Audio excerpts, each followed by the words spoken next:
Looking back, I should have known the divorce was just the beginning. You don't spend 23 years with someone and really know them. Not deep down. 2 years of silence, and then 3 knocks on my door at 7 in the morning. That's when I learned what she'd really been planning.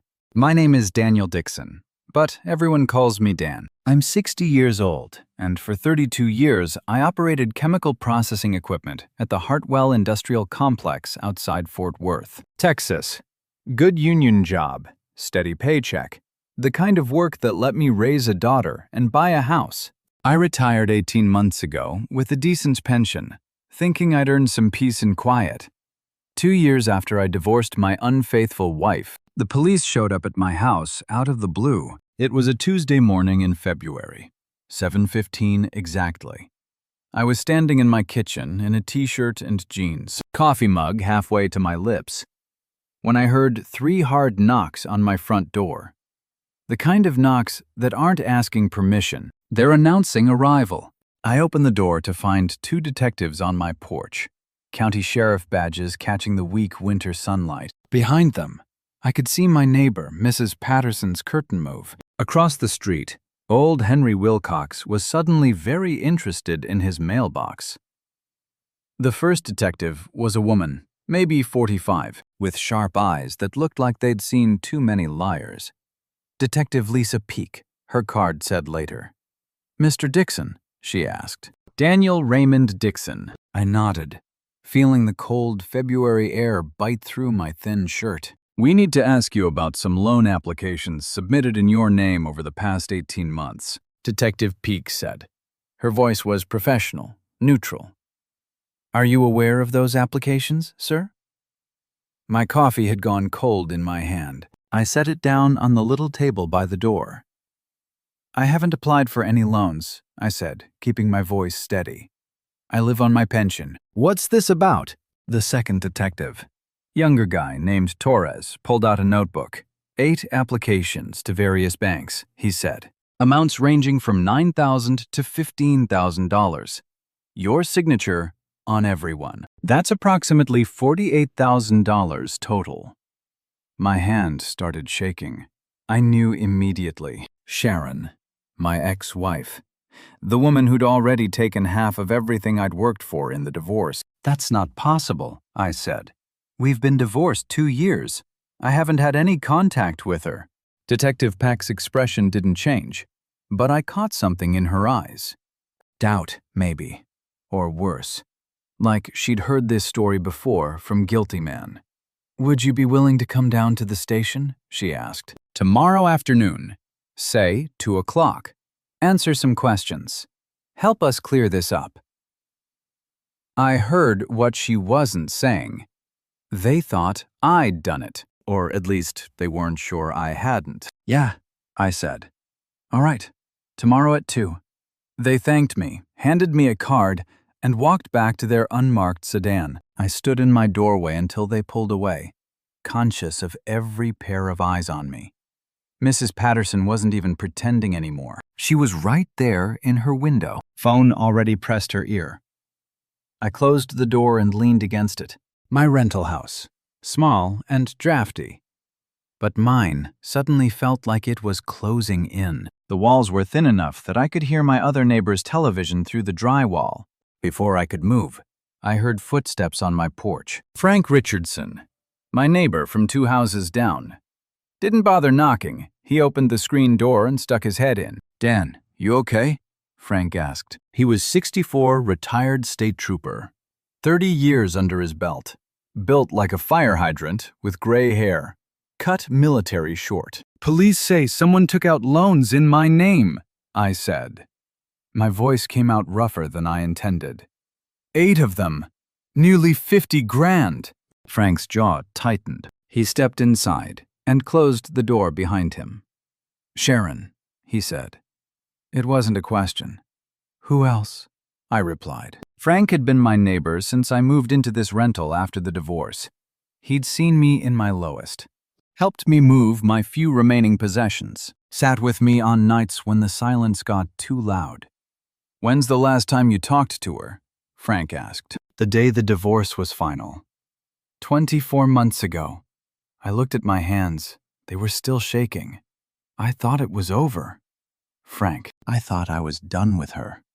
Frank glanced back toward the street where Mrs. Patterson was still watching. Come on, he said. Let's talk inside. No sense giving the whole neighborhood a show. Frank made coffee while I spread my divorce papers across the kitchen table. The decree was 8 pages of legal language that boiled down to one simple fact. Sharon got the house and $42,000 from the equity. I kept my pension and my truck. Everything else we'd built in 23 years of marriage got split down the middle or sold off. Look at this, I said. Point to page 6. All debts incurred by either party following the execution of this decree shall be the sole responsibility of the party incurring said debt. Frank leaned over my shoulder, reading. He smell like Old Spice and coffee. Should protect you, he said.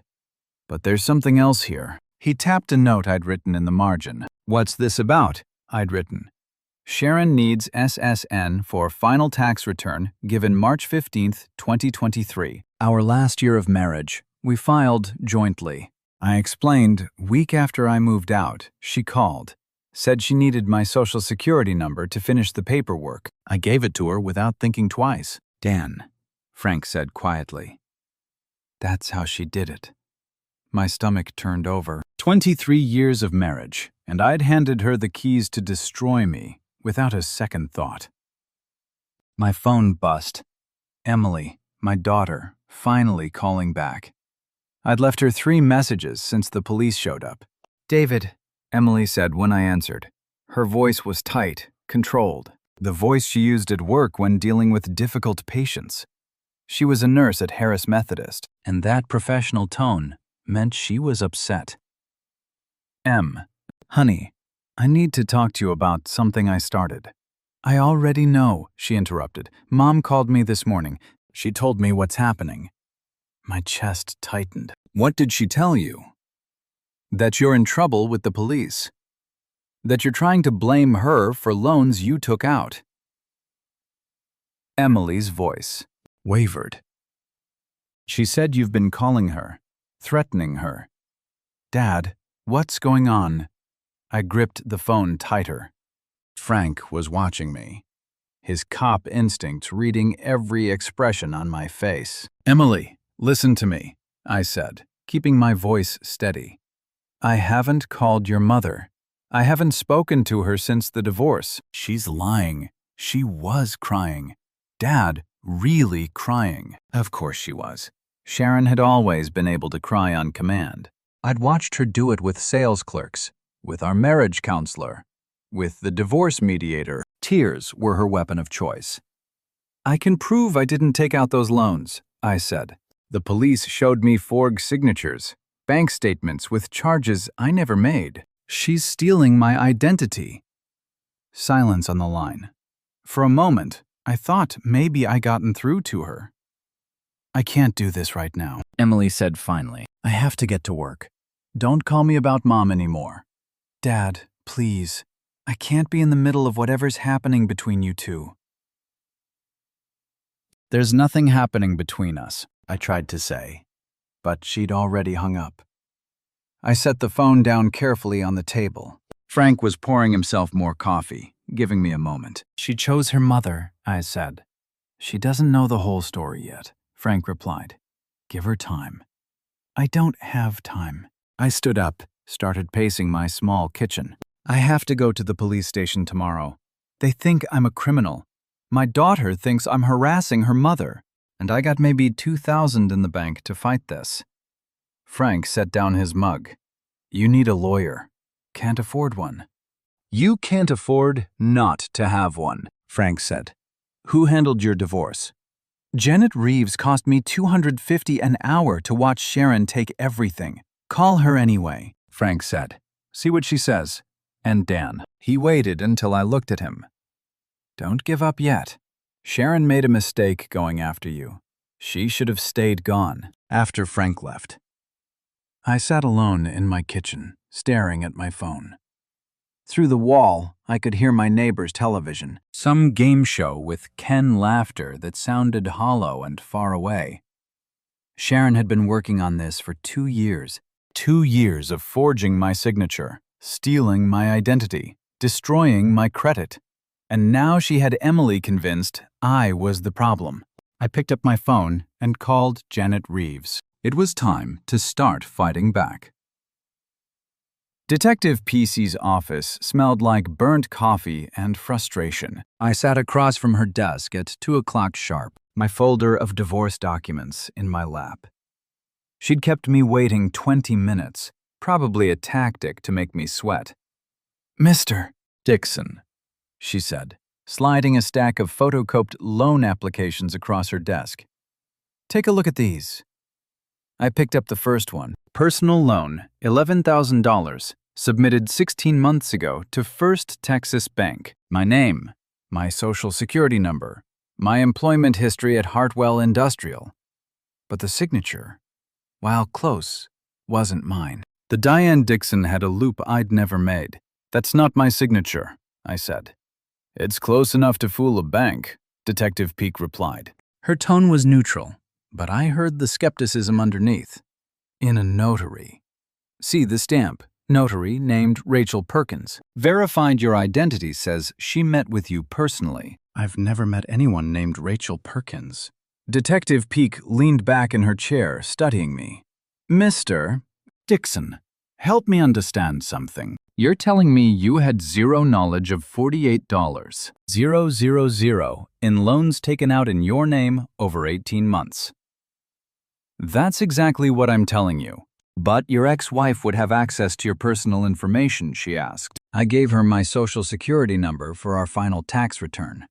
I admitted, that's it. I never told her where I moved after the divorce. Peck pulled out another document.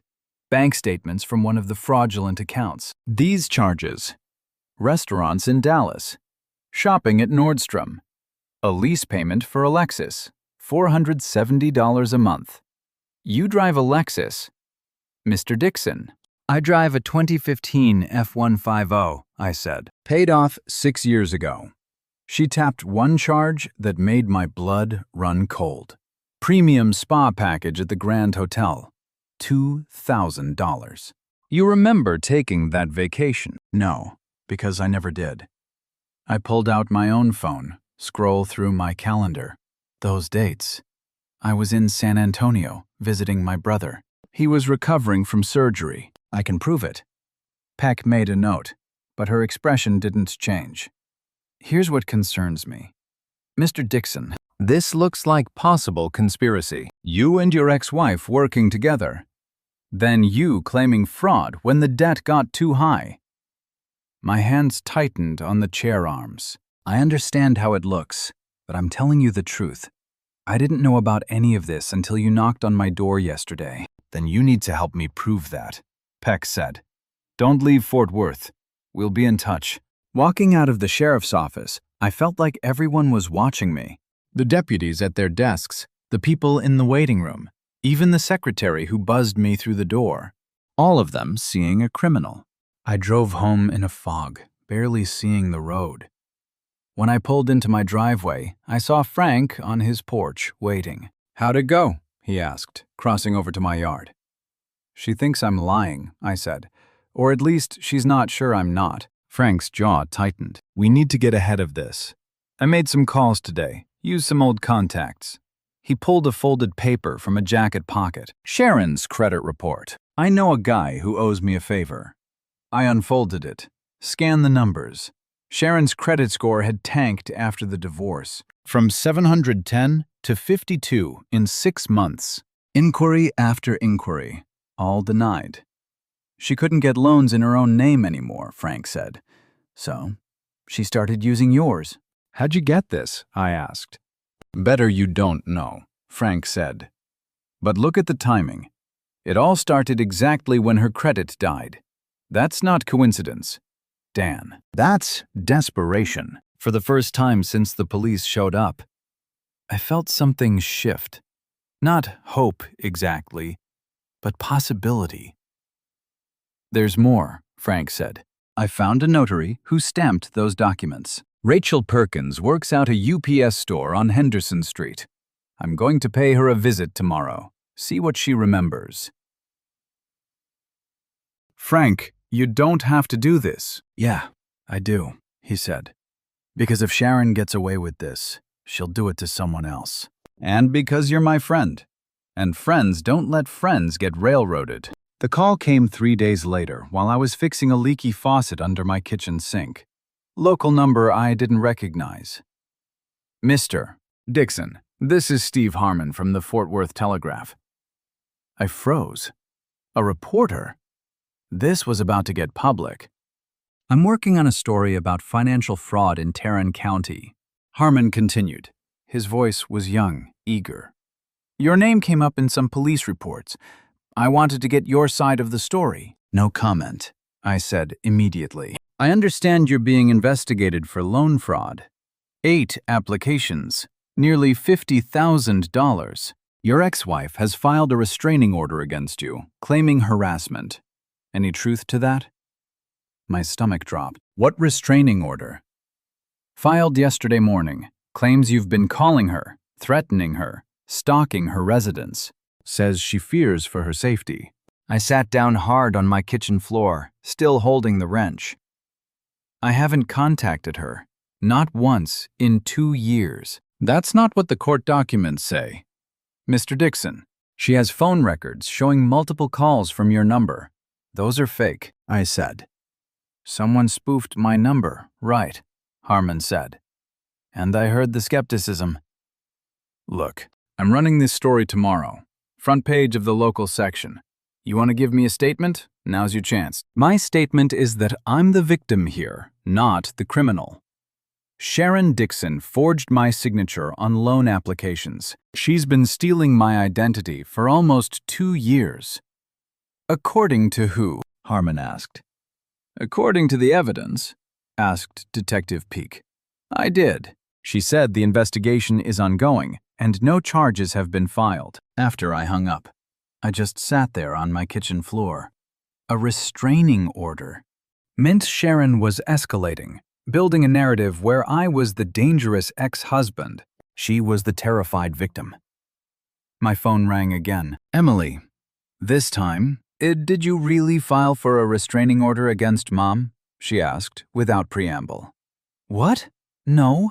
She filed one against me. That's not what she told me. She said you're making threats that the police told her to protect herself. Emily, she's lying about everything. I don't know who to believe anymore, Emily said. Her voice broke. This is tearing me apart. Dad, why can't you two just leave each other alone? I'm leaving her alone. She's the one destroying my life. I have to go, Emily said. Please, just stop. Whatever's happening between you two, please just stop. She hung up before I could respond. I called Frank. He came over within 5 minutes. Newspaper's running a story tomorrow. I told him front page, and Sharon filed a restraining order. Claims I've been threatening her. Frank's expression darkened. She's boxing you in, making it harder for you to defend yourself. How do I fight someone who's willing to lie about everything with the truth? Frank said. I talked to Rachel Perkins today, the notary. She remembers. Sharon says a woman matching her description paid her $200 cash to stamp documents without verifying anything. Will she testify to that? She's scared, doesn't want trouble. But I got her to write a statement. Frank pulled out a handwritten page. It's not much, but it's something. My phone buzzed. Text from a number I didn't know.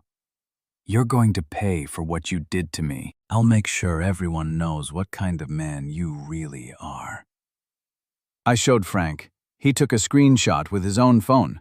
That's from Sharon, I said. Save it, Frank said. Save everything. She's getting sloppy. Dan, angry people make mistakes.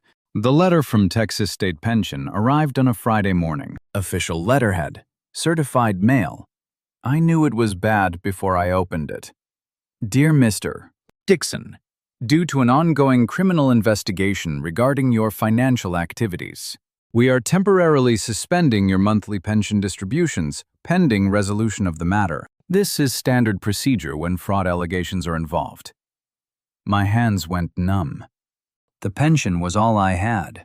$1,600 a month that covered my rent, utilities, food, and the medication I took for blood pressure. Without it, I had maybe 3 weeks before I'd be on the street. I called the pension office immediately, got transferred 3 times before reaching someone who could actually talk to me. "Mr. Dixon, I understand your frustration," the woman said, her voice professionally sympathetic. "But when there's a police investigation involving potential fraud, we have to protect the fund. It's policy." "I'm the victim here," I said, forcing myself to stay calm. "My ex-wife forged my signature. I didn't commit any fraud." "Then I'm sure this will be resolved quickly, and your benefits will be reinstated." "How quickly?" "That depends on the investigation. Could be weeks. Could be months." Months. I couldn't last months. After I hung up, I just sat there, staring at the letter. Then, my phone rang. Number I didn't recognize, but I answered anyway. "Mr. Dixon, this is Karen Phillips from First National Bank. I'm calling about your truck loan. You're 3 months past due on payments." "What truck loan?" "My truck's paid off. According to our records, you took out a $12,000 loan against your 2015 F-100 58 months ago. You've missed the last 3 payments. If we don't receive payment within 10 days, we'll begin repossession proceedings." My truck. The only thing I had left that was actually mine. Sharon had somehow gotten a title loan against it without me knowing. "That's fraud," I said.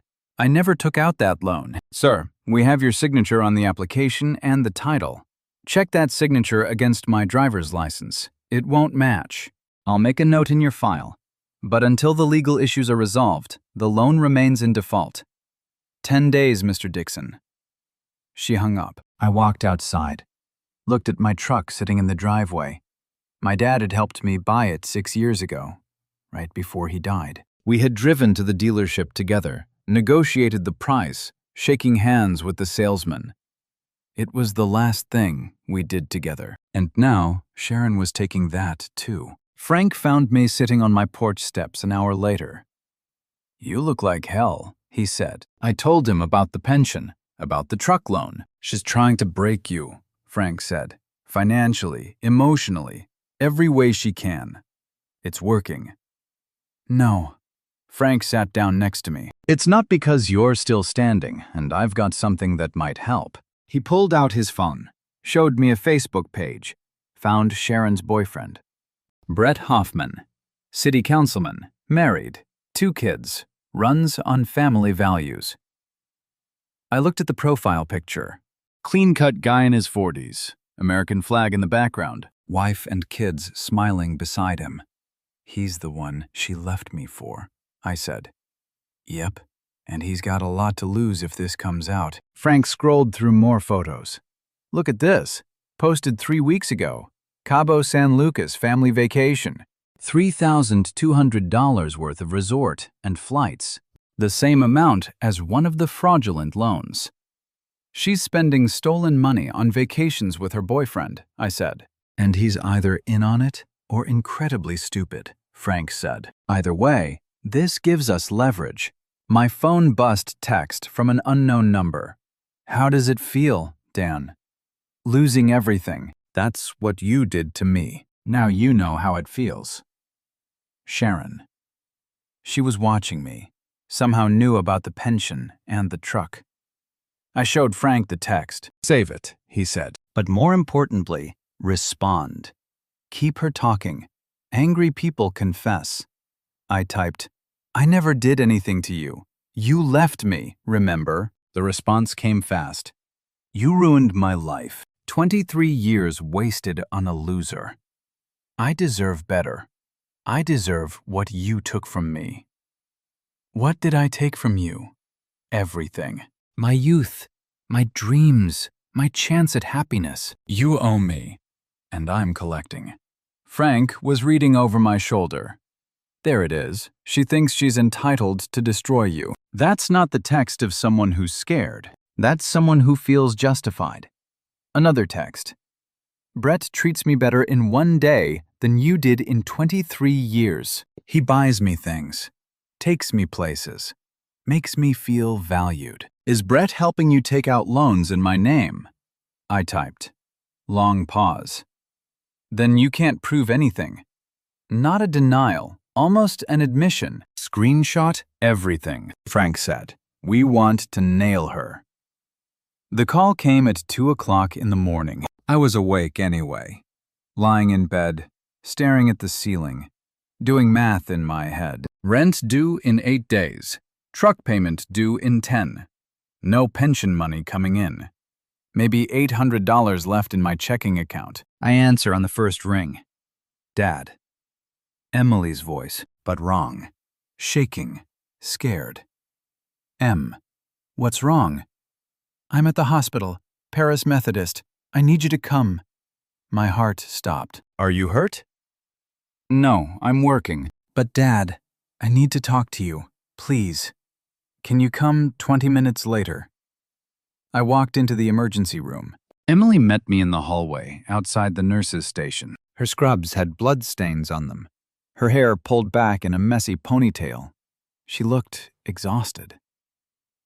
What's going on? I asked. She pulled me into an empty consultation room, closed the door.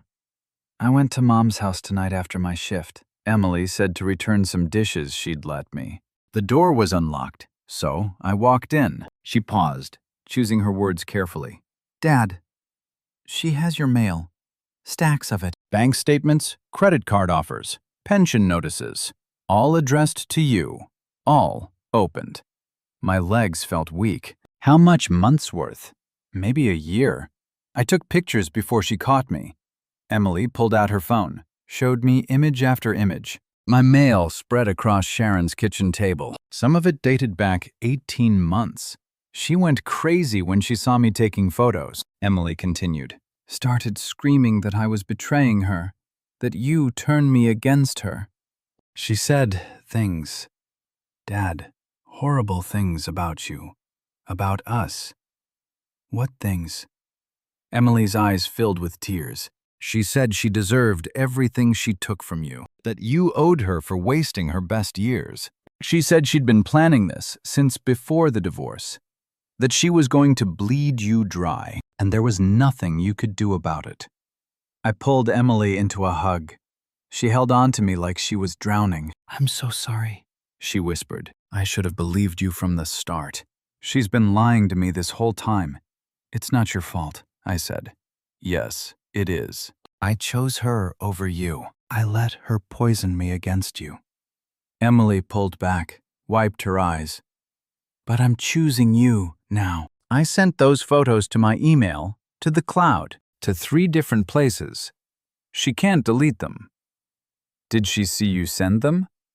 I don't think so, but Dad, she's escalating.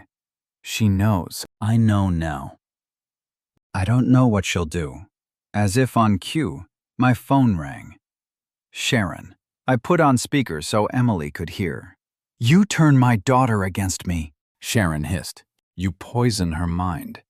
I'll destroy you for this. Dan. I swear to God, I'll take everything. You already did, I said calmly. But I'm taking it back. You can't prove anything. It's your word against mine. Actually, Emily said, speaking up, it's your own mail theft, your own admissions, and photographic evidence. I heard everything you said tonight. Mom and I recorded it. Silence on the line. Then Sharon's voice, cold and sharp. You're just like your father. Weak. Pathetic. I should have left years ago. You should have. Emily agreed. Would have saved us all a lot of pain. Sharon hung up. Emily and I stood there in the consultation room, the fluorescent lights humming overhead. The hospital sounds muffled through the walls. What happens now? Emily asked. Now I call Frank, I said, and we take all this to Detective Peake. Your mom just made her first big mistake. Emily nodded. Good. because she needs to pay for what she's done. Outside the hospital. The March night was cold and clear, stars visible despite the city lights. For the first time in weeks, I felt like I could breathe. My daughter was back. I had evidence. The fight wasn't over, but now I had ammunition. Sharon wanted a war. She was about to get one. Frank knocked on my door at 6 o'clock in the morning, holding 2 cups of coffee and a folder thick with papers. "You're going to want to see this," he said, walking past me into the kitchen. He spread documents across my table like he was laying out a case file. I did some digging into Brett Hoffman, city councilman, runs on family values, champions of small business.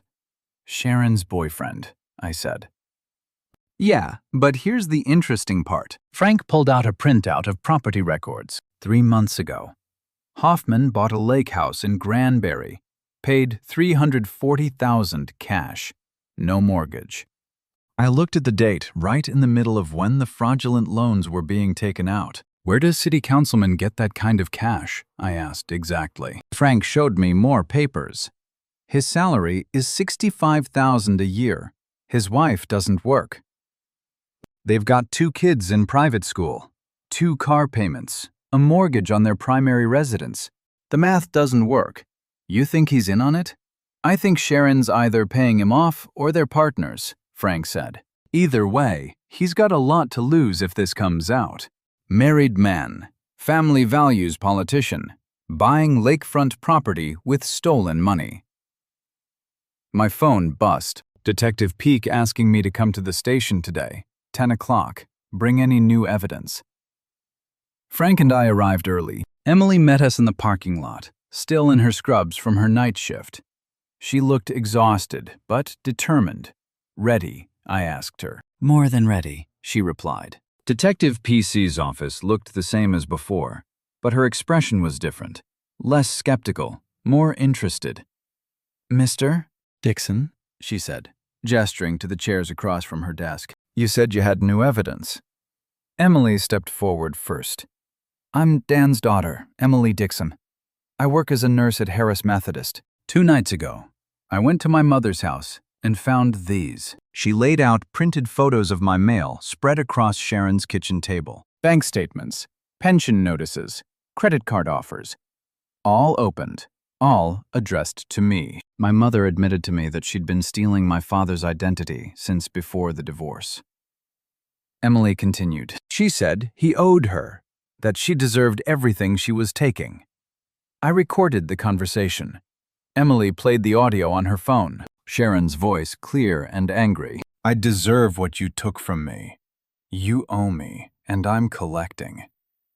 Brett treats me better in 1 day than you did in 23 years. Detective Peck's expression hardened as she listened.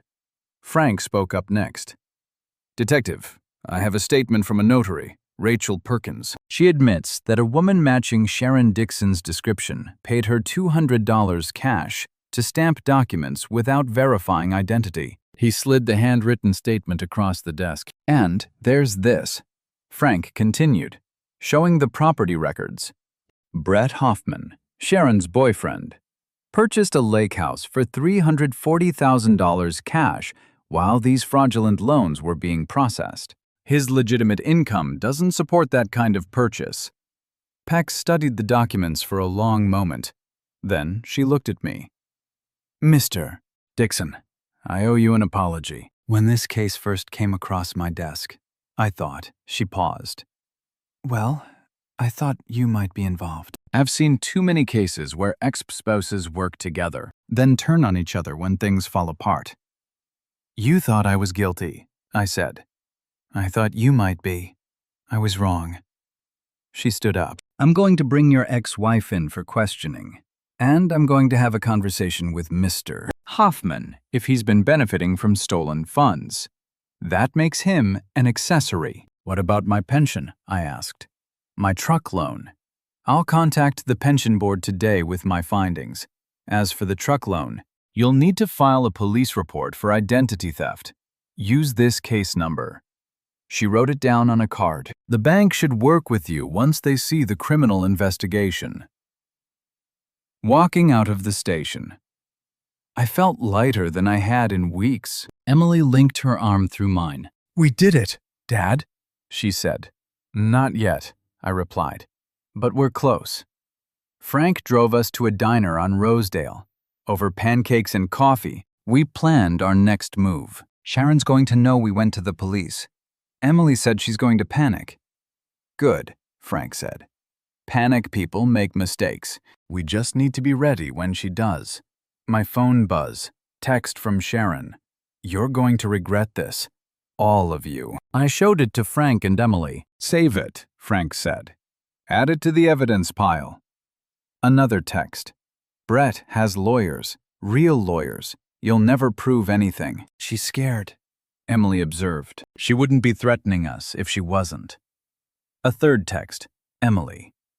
"Honey, your father is manipulating you. He's sick. He needs help. Please call me."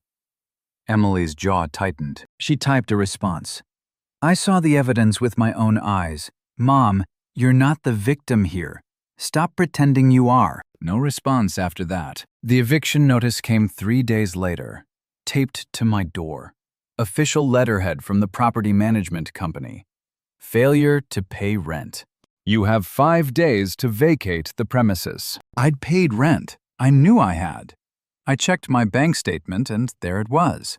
Check cleared 2 weeks ago. Same as always. I called the property management office. "Mr. Dixon, according to our records, your February and March rent checks bounced." The woman said, "We sent notices to your address, but you didn't respond." "I never got any notices." "And those checks didn't bounce. I have proof they cleared." "Let me pull up your file." Pause, typing. "Oh, I see the issue. We've been sending notices to 2847 Mockingbird Lane. Is that not your current address?" "No, I live at 1635 Oakmont Drive." "According to the system, you filed a change of address form 6 weeks ago. Updated your mailing address to Mockingbird Lane." My stomach dropped.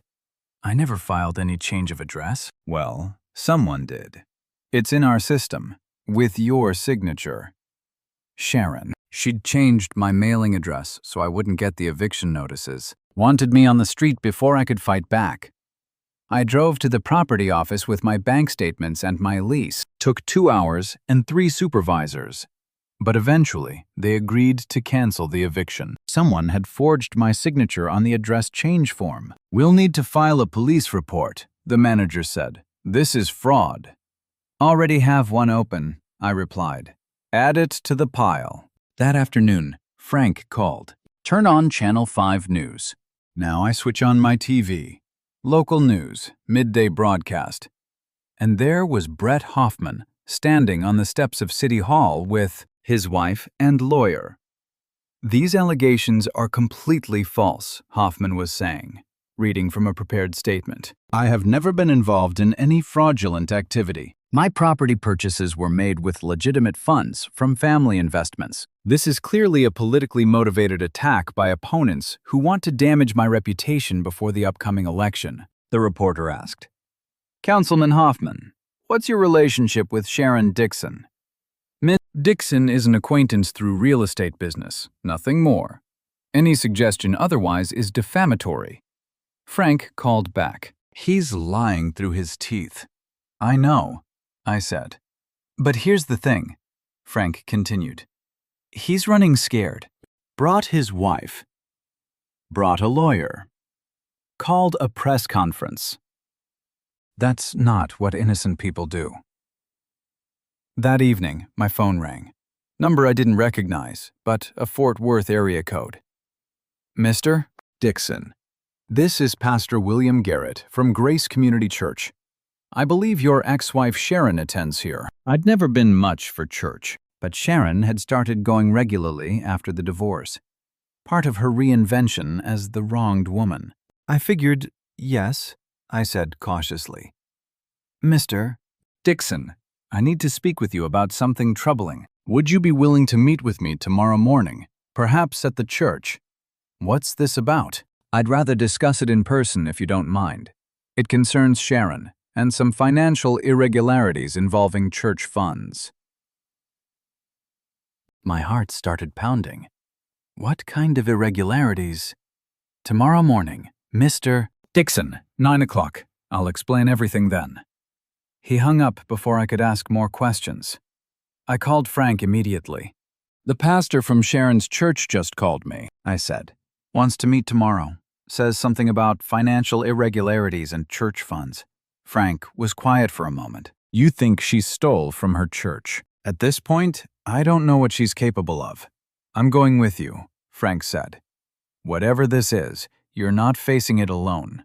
That night, I couldn't sleep. Lay in bed, staring at the ceiling, thinking about everything Sharon had done. The identity theft, the forged signatures, the stolen mail, manipulating Emily, attacking my reputation. And now maybe stealing from a church?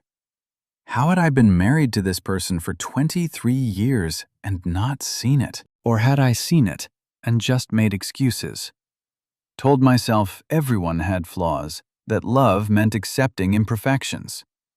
My phone buzzed. Text from Emily.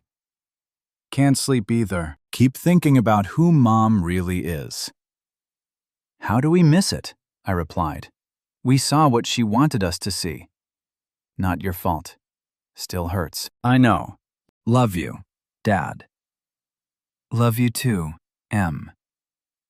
At midnight, another text came through. Unknown number. You think you've won, but this is just beginning. I'll destroy all of you. Sharon, using a burner phone. I saved the text, added it to the evidence folder that was getting thicker by the day, and tried to sleep. Tomorrow, I find out what she'd done to the church. Tomorrow, the truth would keep coming out, and Sharon's carefully constructed lies would keep falling apart. Pastor Garrett's office smelled like old books and lemon polish. He was in his 60s, gray hair, tired eyes that had seen too much of human nature. Frank sat beside me as the pastor spread financial documents across his desk. Mr. Dixon, 3 months ago. Our church treasurer noticed discrepancies in our building fund. Pastor Garrett began small amounts at first, 200 here, 300 there. We assumed bookkeeping errors, but they weren't errors, I said. No, Sharon volunteers as our fundraising coordinator. She has access to donation records, donor information. We trusted her. He pulled out a ledger. Over 18 months, approximately $47,000 disappeared from various church accounts, the same amount as my fraudulent loans. She was stealing from the church to pay back the loan she took out of my name, I said. We believe so, but there's more. Pastor Garrett showed me another document. We found credit card applications for several of our elderly members, people who trusted Sharon to help them with their finances. Many of them widows or widowers. She had access to their personal information through our care ministry. My stomach turned. How many? At least 4 that we found so far, maybe more. His voice was heavy with guilt. I brought her into our community. I vouched for her, and she used that trust to prey on vulnerable people. It's not your fault, I said. Isn't it? I'm their shepherd. I should have protected them. Frank spoke up. Pastor, have you contacted the police? Yesterday, Detective Peake is coming this afternoon to collect our financial records. But Mr. Dixon, I want to tell you first. Your ex-wife stood in my pulpit 3 weeks ago. I asked her to share her testimony, her journey of faith after divorce. She talked about forgiveness, about moving forward. And the whole time she was stealing from the people sitting in those pews. He looked at me with something like apology in his eyes. I believed her. Mr. Dixon, when she told me you were unstable, that she feared you, that you were harassing her, I believed every word. I even spoke against you from the pulpit, called you a troubled man who needed prayer and intervention. I'm sorry you didn't know. I said I should have. The signs were there. I just didn't want to see them. Walking out of the church. Frank put his hand on my shoulder. For more victims, he said. Maybe more. She's done, Dan. There's no walking away from this. That afternoon, Detective Peake called. Brett Hoffman had been arrested. Conspiracy to commit fraud, accessory after the fact, money laundering. His political career was over. His marriage was over, and he was looking at 5 to 10 years in prison. He's willing to testify against Sharon in exchange for a reduced sentence. Pex says she planned everything. He just provided money and political cover, probably lying about his level of involvement. But we'll take what we can get. What about Sharon? I asked. We're bringing her in tomorrow morning. Multiple counts of identity theft, fraud, embezzlement, elder abuse. She's looking at 20 to 25 years. Her lawyer's already talking about a plea deal. 25 years. Sharon would be in her 80s when she got out. If she got out. There's one more thing, Peck said. We found evidence she was planning to disappear. Fake passport, offshore bank account, plane tickets to Costa Rica. She was going to drain whatever assets she could and vanish. When next month you exposed her just in time, Mr. Dixon. That evening, Emily came over with dinner. Homemade lasagna. Her grandmother's recipe. We ate in my small kitchen, and for the first time in months, the silence felt comfortable instead of oppressive. The hospital called, Emily said. Your pension is fully reinstated. They're sending a check for the months you missed. Good, I said. I can finally pay you back for the groceries. You don't owe me anything, Dad. Yeah, I do. You stood by me when everyone else walked away, even when your own mother was lying to you. Emily set down her fork. Dad, I need to ask you something. How did you stay married to her for 23 years? How did you not see what she was? I thought about it for a long moment.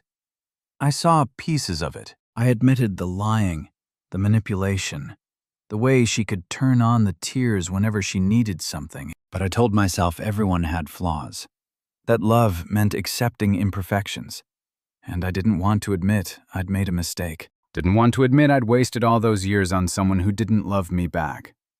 She did love you, Emily said in her own broken way. No, I said firmly. Love doesn't steal. Love doesn't destroy. What Sharon felt for me was possession, not love. And I'm glad it's over. The trial lasted 3 weeks. Sharon pleaded not guilty, despite the mountain of evidence against her. Her lawyer tried to paint her as a victim of mental illness, of an abusive marriage, of circumstances beyond her control. The jury didn't buy it. They heard from a church treasurer about the stolen funds. They heard from 4 elderly victims who'd trusted Sharon with their personal information. They heard Emily's testimony about finding the stolen mail, about Sharon's confession. They heard the recorded phone calls where Sharon admitted everything.